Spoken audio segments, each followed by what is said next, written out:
In India, we don't have too many studies of how people move their socioeconomic position.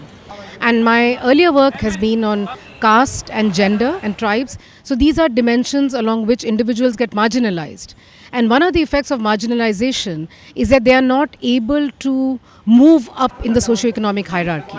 But one of the views about India is that as India is globalizing and as the rate of growth has picked up in the last 20 years, as the economy is liberalizing, people believe that that might have removed some of the barriers that the marginalized groups used to face earlier in being able to rise up.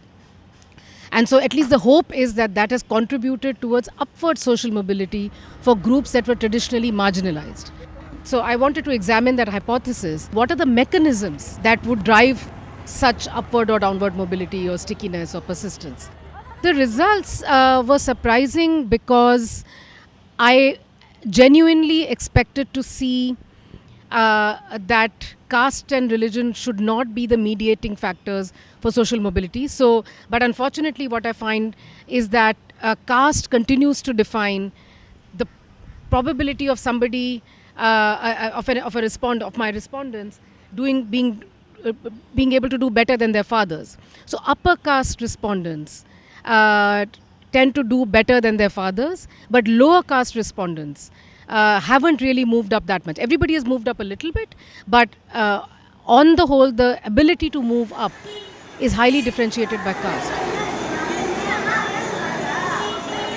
The instrument or the pathway through which caste plays a role is actually the score of the student in class 12's final school leaving exams.